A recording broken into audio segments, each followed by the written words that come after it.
take a little time and read what I have written here. Today, I'm picking up a person. His name's Grant, and I've corresponded with him back and forth for probably the last year. He's interested in Super Cubs, and I decided to take him for a ride. So this is kind of what you could expect going forward if you got to go for a ride with me.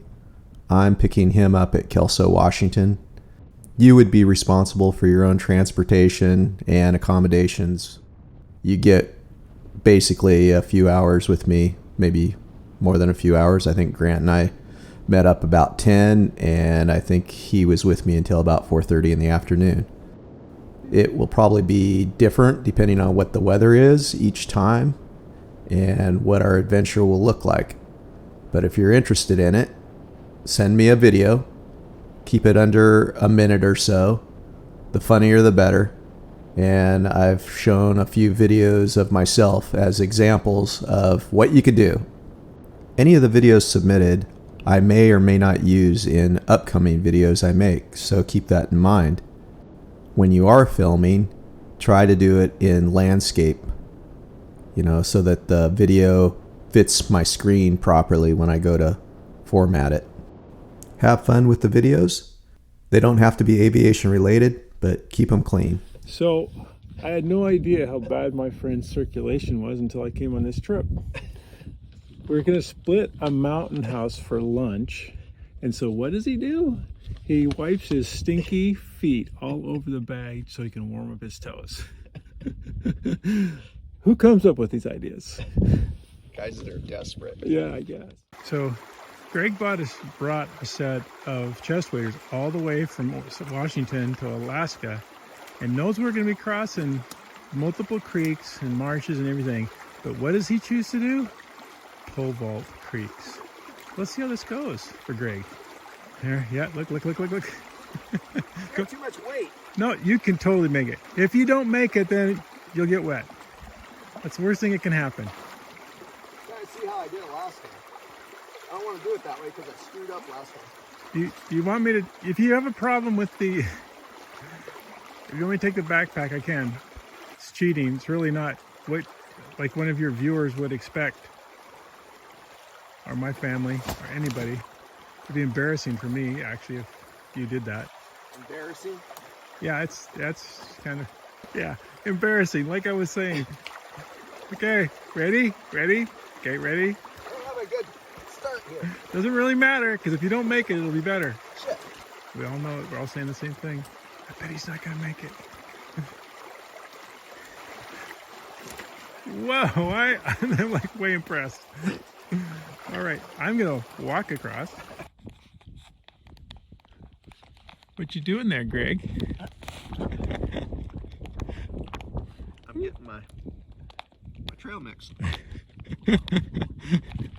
Had a little accent in there, did you? Yep. Oh, nice. Can't let it go to waste. No, apparently not.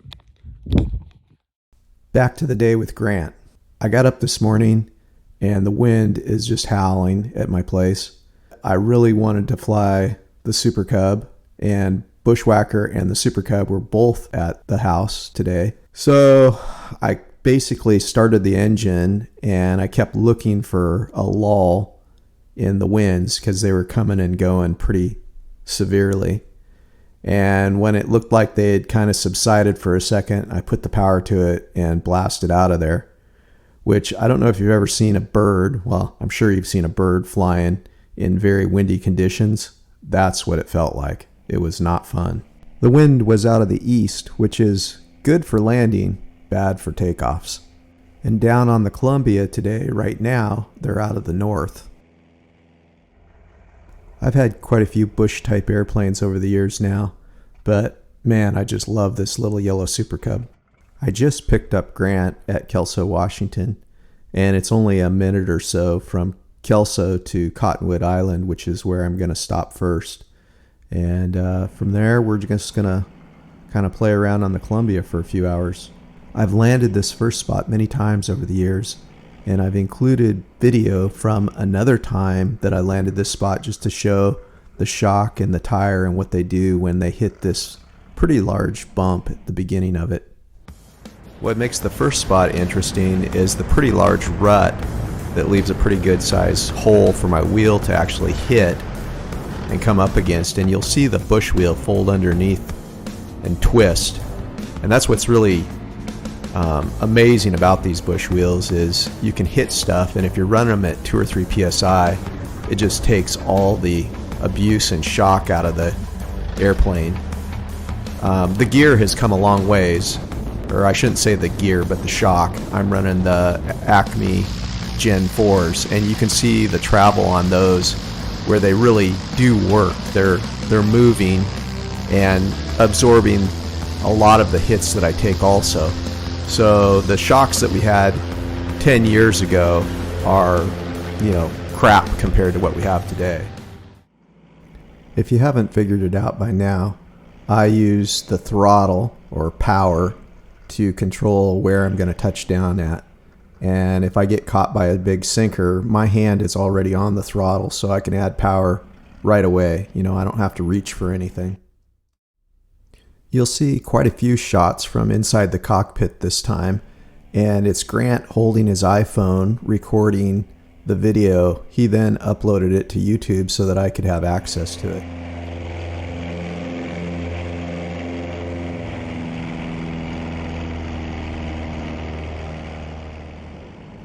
Grant's my first passenger to actually ever land in digging ditches, which is this really rough spot here.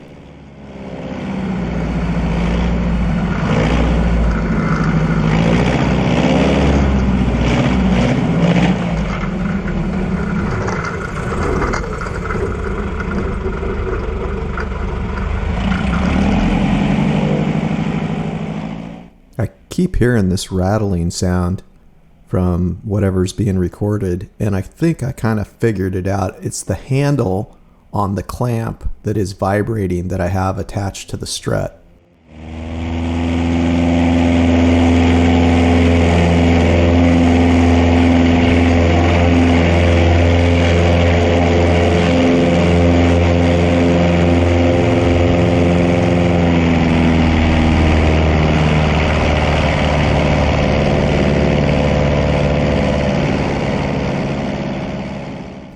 This is another spot that I've landed many times over the years. Call it the Bayou. A lot of times when I land here in this little back channel, you'll see blue heron, different kinds of waterfowl, maybe even some eagles.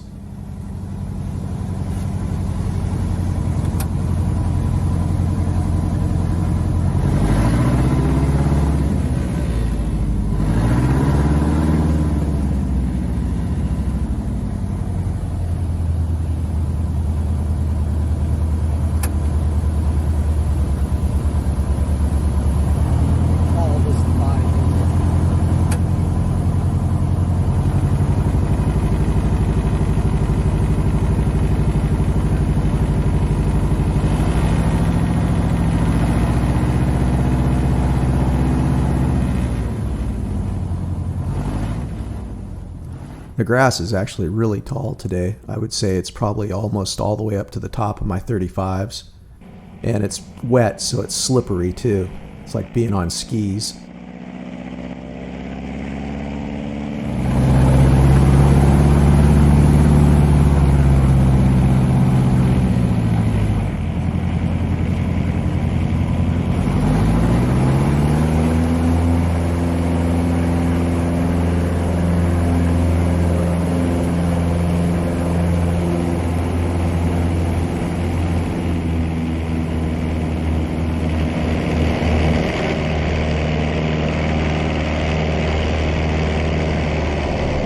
One thing you really have to be careful for when you're out playing on the Columbia, because it is tidal in this area, the sand can appear to be dry on top and actually be very wet underneath.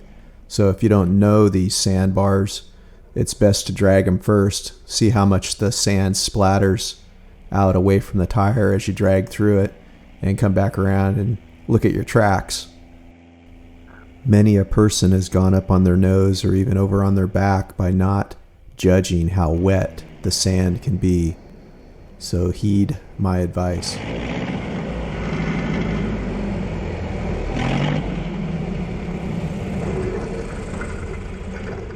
You can't really tell it here, but this is kind of like a little bowl that I just landed in, so I taxi off to the left here to get out of the bowl to take off again because it kind of drops off pretty substantially.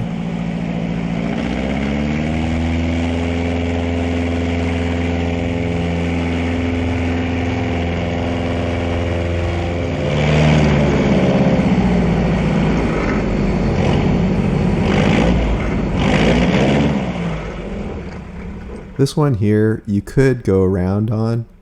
Once your tires are on the ground and you're braking, if you came up long, you actually end up in a ravine at the end. So you want to make sure you do it right.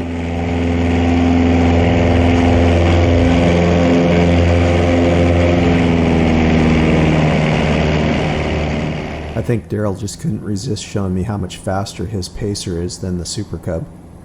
But he is on 31s versus 35s, and it's a little bit cleaner airplane.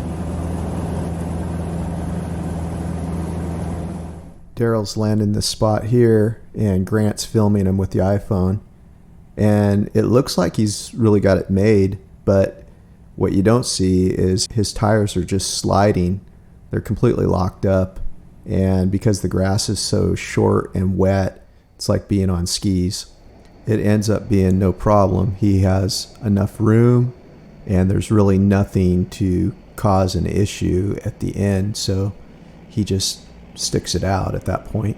Too late to decide to go around.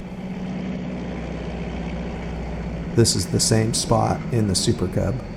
Now I do land probably 15, maybe even 20 miles an hour slower than Daryl. You really can't land any shorter than where I touched down. Well, maybe a little bit if you want, but it kind of has a rise right there, and where I touch down, it's pretty level. We use this spot for our shooting range occasionally. It's only a couple hundred yards, but if you only want to shoot a couple hundred yards, it's good enough.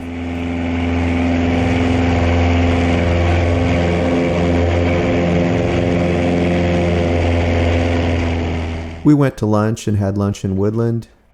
After lunch, we headed back down to the Columbia. I needed to get him back to Kelso eventually, and so I figured we'd work our way back. The wind had shifted and was now out of the south. Most people that watch my channel probably know something about aviation, but for those that don't, if you add 200 pounds of weight to my 1,100 pound airplane, it definitely changes the performance. On a day like today where you have some wind, we got 10 to 15 miles an hour wind, it's not a huge factor going into any of these places here on the Columbia. But then when I get up later on the gravel bar, it does make a huge difference. I take for granted this kind of flying as I do it, typically weekly or even sometimes more like daily.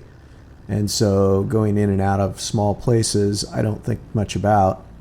But then when I get a passenger that doesn't do this routinely, they are blown away. And it's really quite fun to actually see the reactions. Grant, who has been in and around aviation, he said for 30 some years, said that this was one of the more memorable rides he's ever had. So it makes me feel good to be able to take someone out and show them something different. There's about another 5 minutes of me doing takeoff and landings down here on the Columbia with Grant.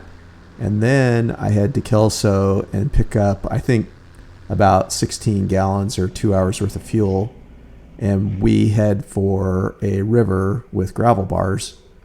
Grant expressed interest in seeing what that was like, and I'm going to try to fulfill his wish.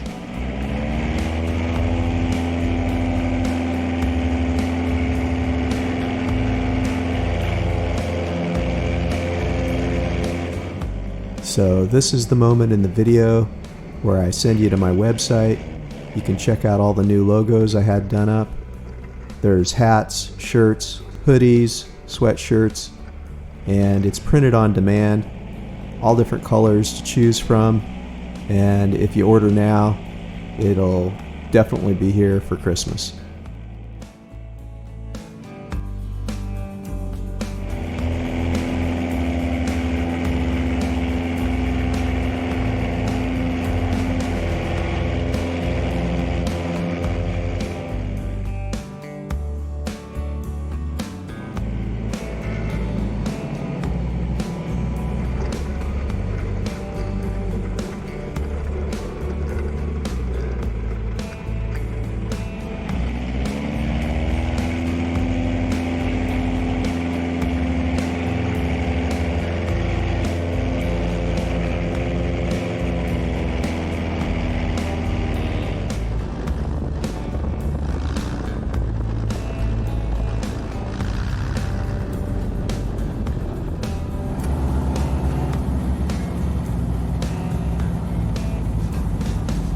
This is our shooting range here, and earlier in the day I landed it the opposite direction, but since the wind's changed, now I'm landing it southbound towards the bank.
This spot here has a nice little turning approach. There's multiple trees to miss on short final, and keeps you on your toes.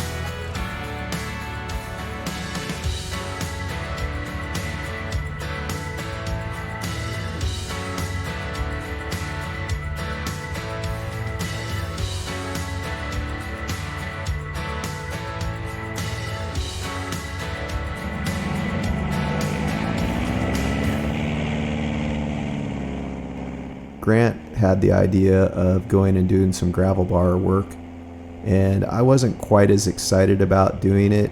The winds weren't really that great. It was already late in the day, but I figured I'd at least take him to the river that was fairly close by, and we'd do a few gravel bars just to give him a different perspective.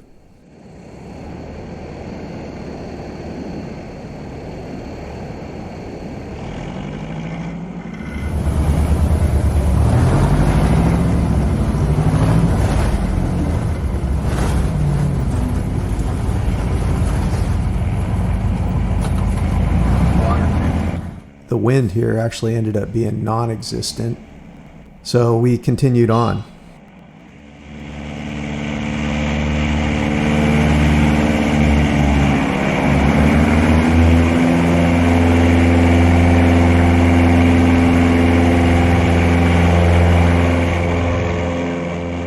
This here shows how much rougher it is landing on big rocks than something smooth like a sandy beach.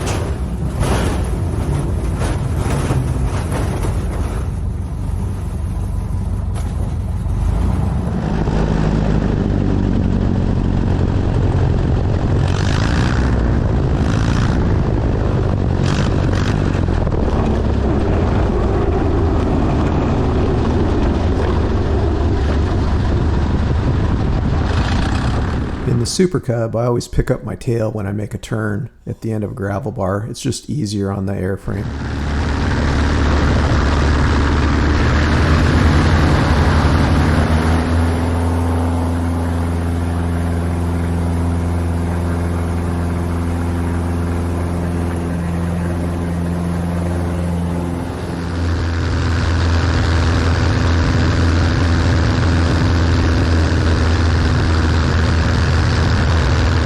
My airplane was nice and clean before I went to the gravel bars.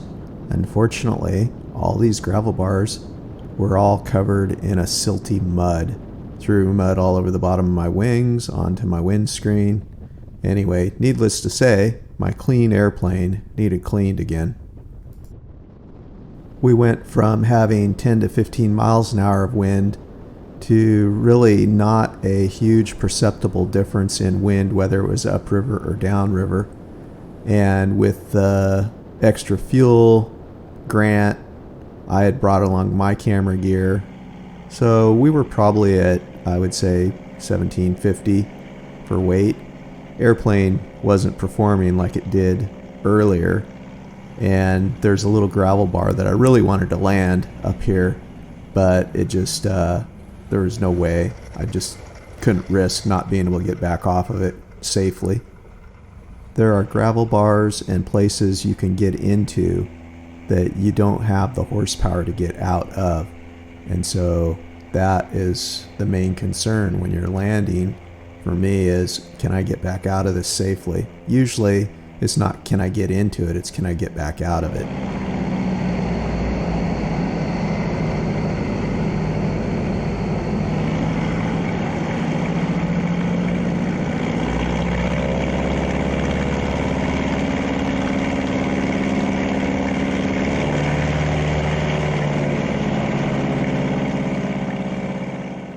This is the little gravel bar that I'm talking about right here.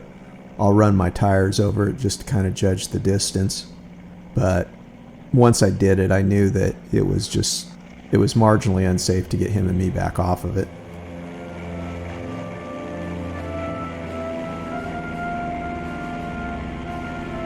For some reason, I picked this music, and it made me think of the American flag and the freedoms that we enjoy in this country. One of those freedoms is the freedom to fly, and for the most part, we can fly without having any communication with anybody in this country in much of the airspace surrounding this country, which is a pretty great freedom to have.